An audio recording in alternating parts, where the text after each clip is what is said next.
Come into this circle of community. Come into this sacred space. Be not tentative. Bring your whole self. Bring the joy that makes your heart sing.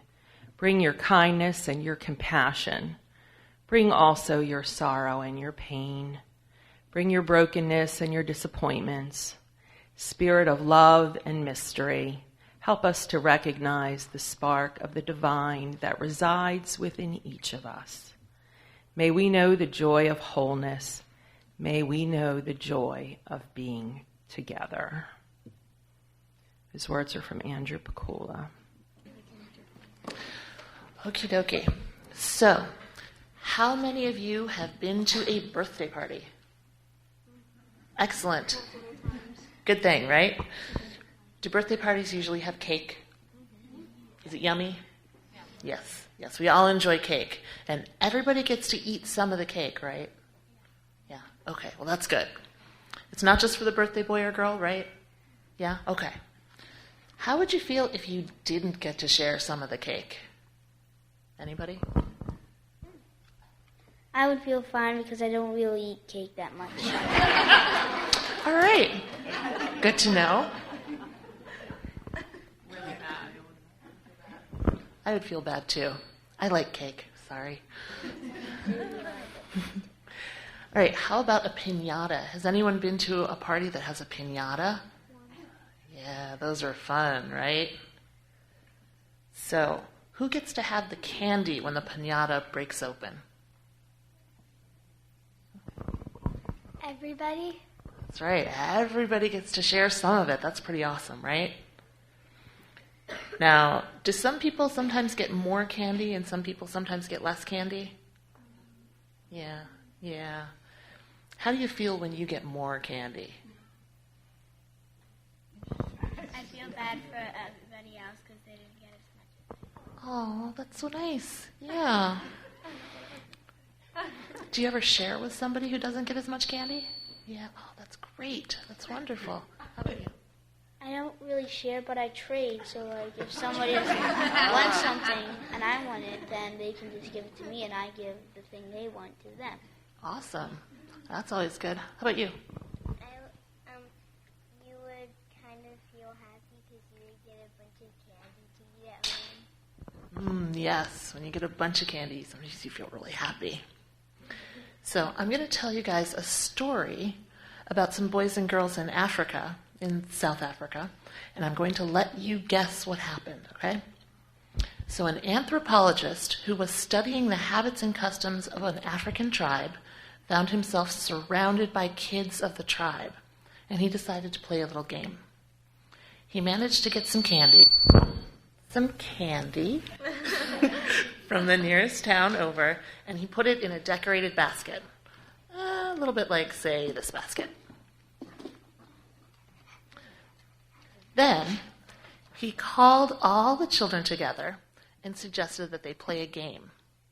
When the anthropologist said, "Now," the children had to run to a tree, and the first one to get to the tree would get all the candy to him or herself. Cool game, right? Yeah. So the children all lined up waiting for the signal. And when the anthropologist said, "Now," what do you think happened? They all ran. Oh, well, yeah, I think they might have run. What else?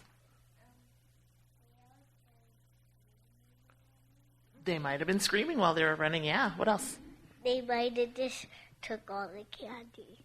Oh, they might have just turned around and took all the candy. Well, let me tell you what happened. What happened was all the children took one another by the hand, and they all ran to the tree together so that everybody got to share the candy equally. Pretty cool, right? So the anthropologist went over to them and asked them, "Why did you all run to the tree together when you could have, somebody might have won and got all the candy for themselves?" And the children said, "Ubuntu. How could any one of us be happy if everybody else was sad?"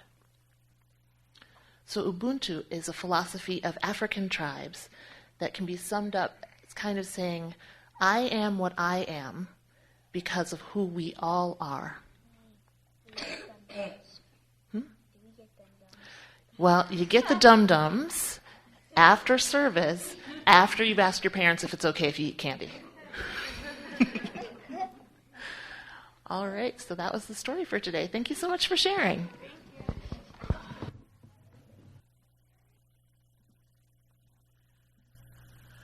For our reading this morning, I've brought you a meditation by Gordon B. McKeeman from Out of the Ordinary, and it's called A Drop in the Bucket. A drop in the bucket. What it says about inadequacy, futility, insignificance. A drop in the bucket, what's the sense? What's the use? We're no longer in the center of things. Copernicus removed the Earth from the center of the solar system. Darwin removed humans from the center of the Earth. Astronomy has removed the solar system from the center of the universe. Well, who are we then? Where are we? Physiologists call us weak, watery solutions more or less jellified.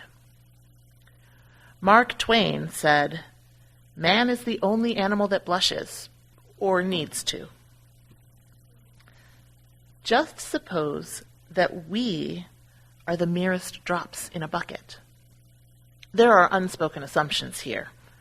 We assume that a full bucket is what we're aiming at, and that until the bucket is full, nothing has been accomplished.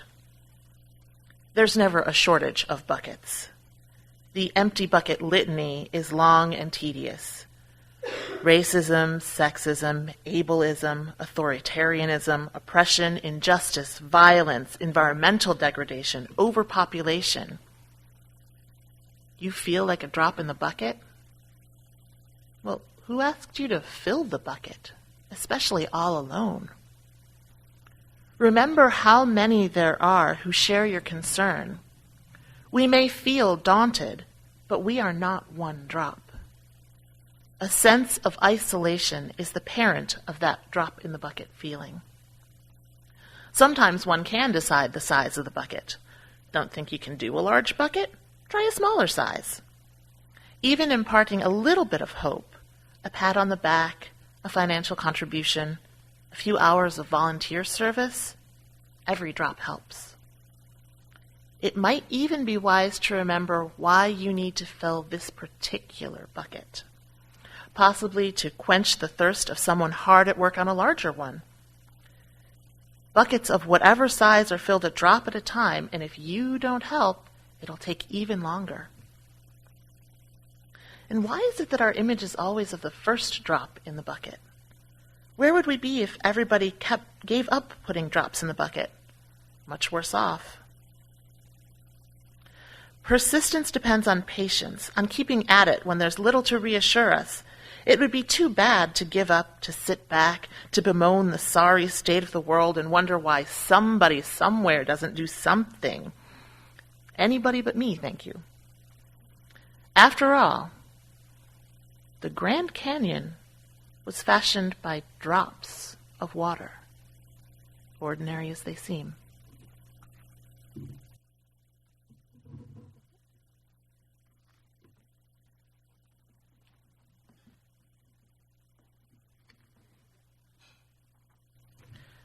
I am because we are.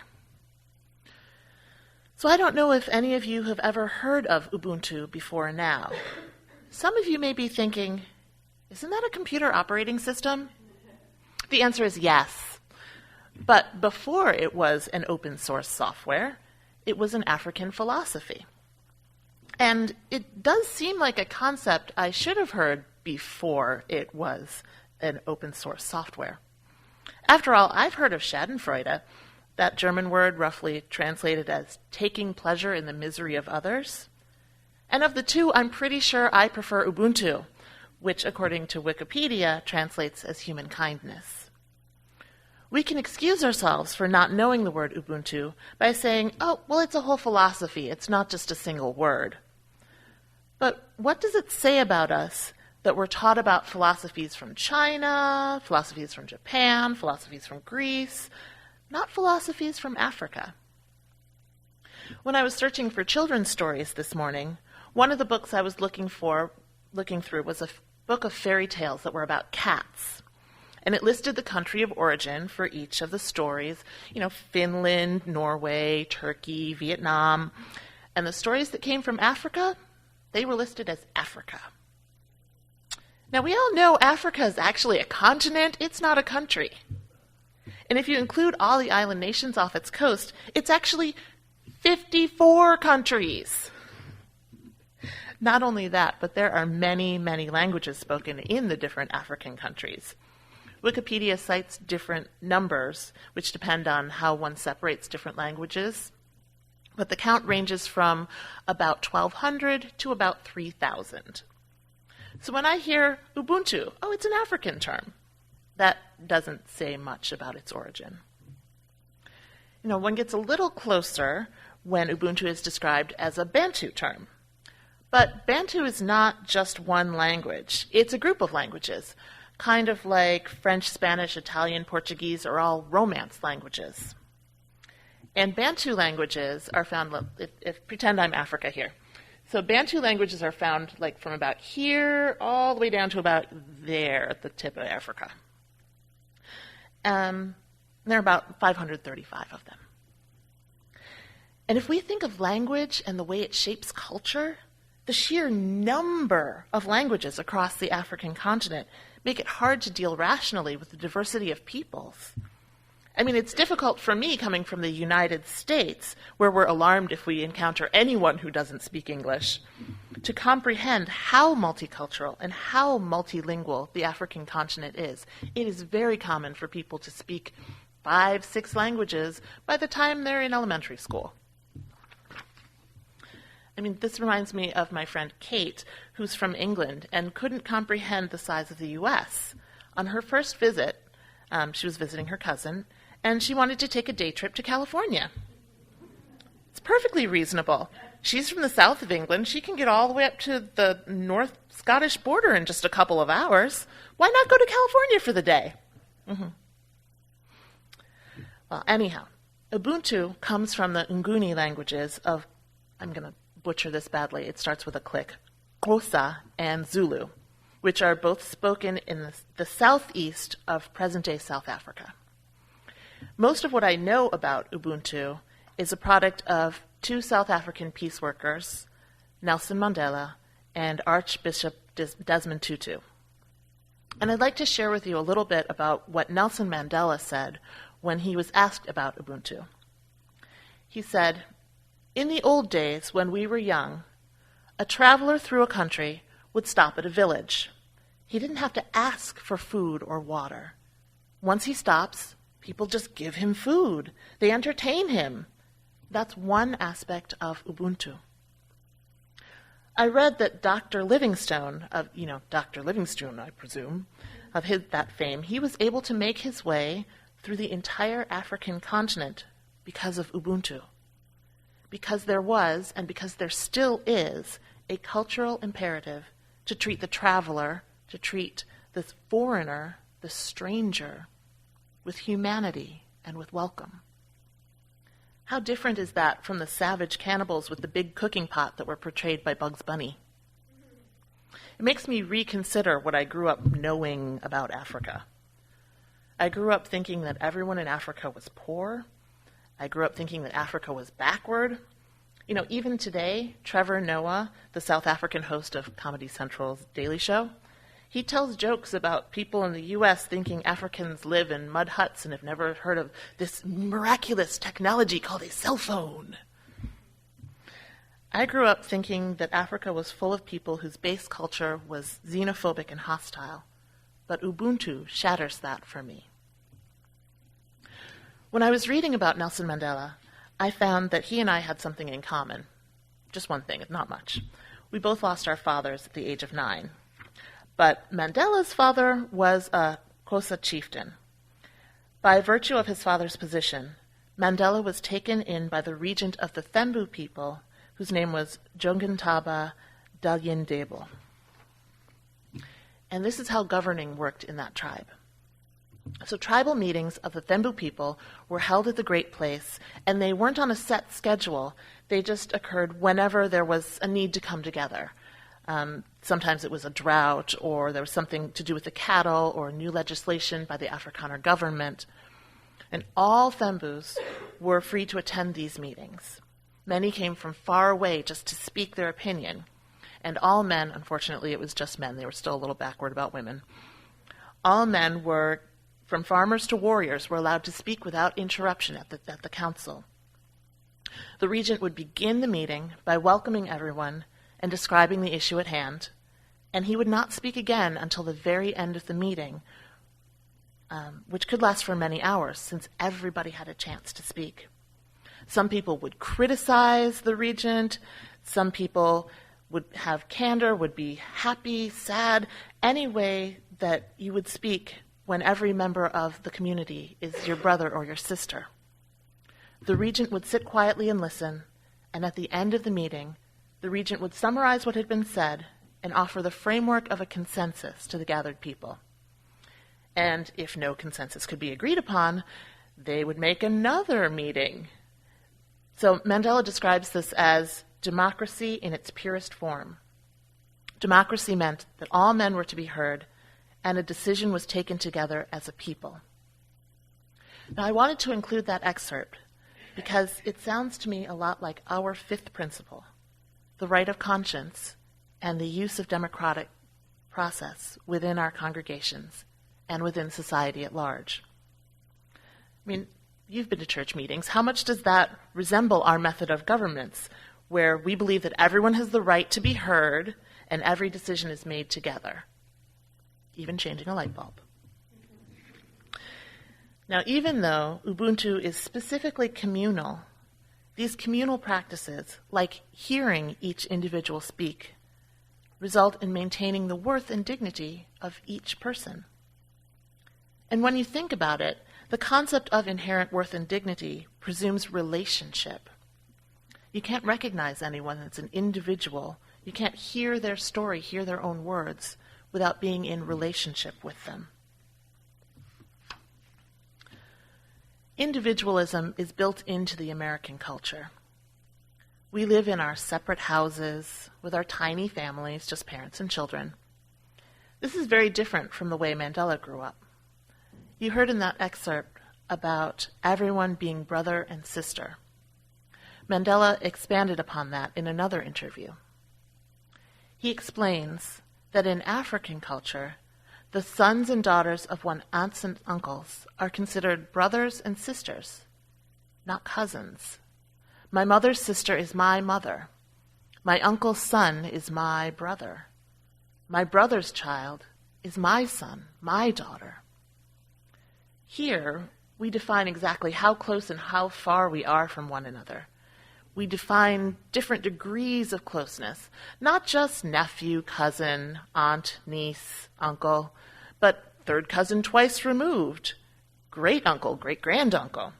And we give everything scores. The O Magazine article I referenced when I was thinking about this morning's talk pointed out that even a newborn baby gets an APGAR score. Even the smallest, newest people among us are ranked from the very beginning of their lives. And of course, we're not ranking babies as a judgment. It's a health thing. But, the older we get, the more rankings we collect. And not all of them are purely based on just health. Most of these scores leave us feeling like we need to compete to win. And that starts early. When my older daughter was, really little, she could just barely talk. We were at a track meet, and her dad saw her running down the side of the track, like next to all the big runners, and said, "Do you want to do track when you grow up?" And she said, "Yes."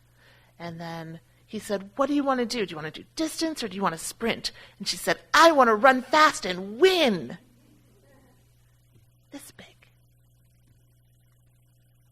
Well, Ubuntu can help us reframe our experiences to see life without winners and losers.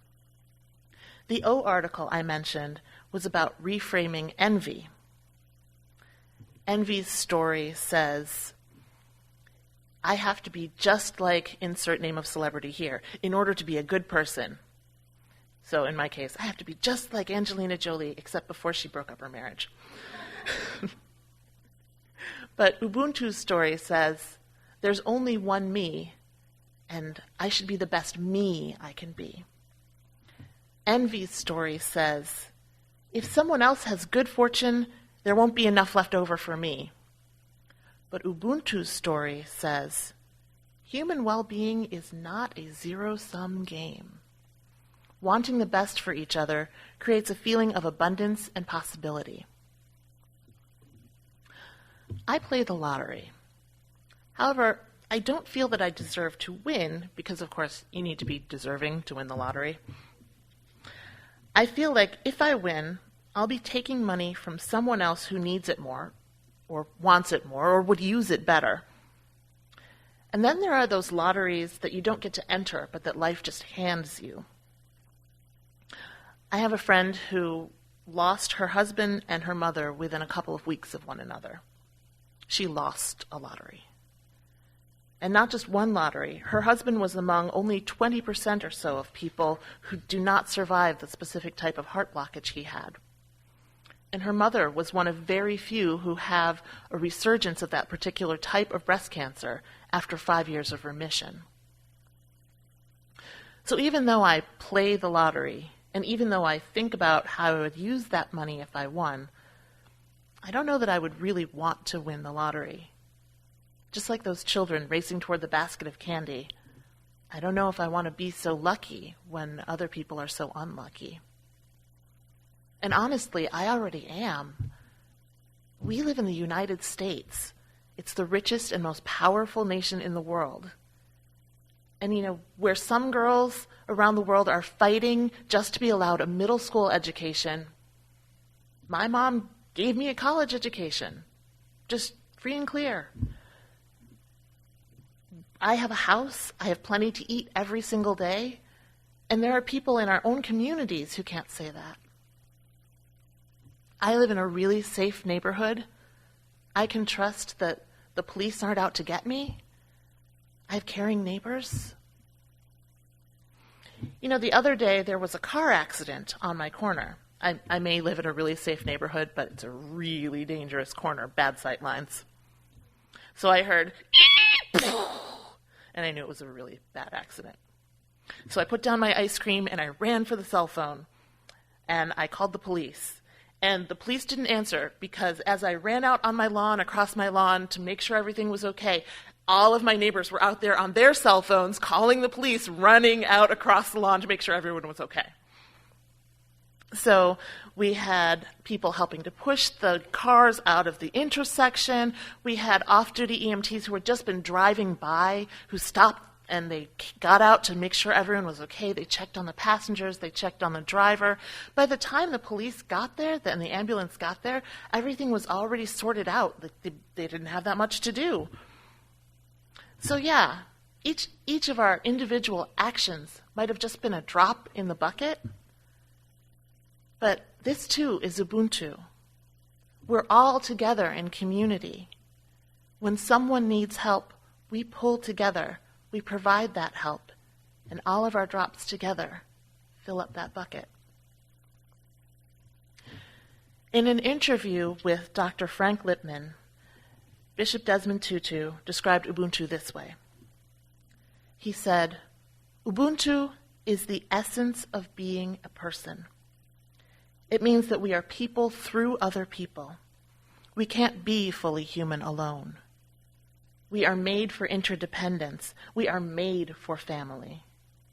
My humanity is caught up in your humanity, and when your humanity is enhanced, mine is enhanced as well. Likewise, when you are dehumanized, inexorably, I am dehumanized as well. As an individual, when you have Ubuntu, you embrace others. You are generous, compassionate. If the world had more Ubuntu, we would not have war. We would not have a huge gap between the rich and the poor. You're rich so that you can make up what is lacking for in others. You are powerful so that you can help the weak, just as a mother or father helps their children. This is God's dream. Now, if, as Archbishop Tutu says, we are all part of one family, how can we help but treat one another with justice, equity, and compassion, as our second principle says? If we are all part of one family, how can we not do as Spiderman says, and those with great power have great responsibility? Ubuntu is a word, but it's also a covenant. Ubuntu says, I respect the interdependent web of all existence because we are a part of the interdependent web of all existence. Ubuntu says, I have worth and dignity because we have worth and dignity. Ubuntu says, I am because we are. Blessed be.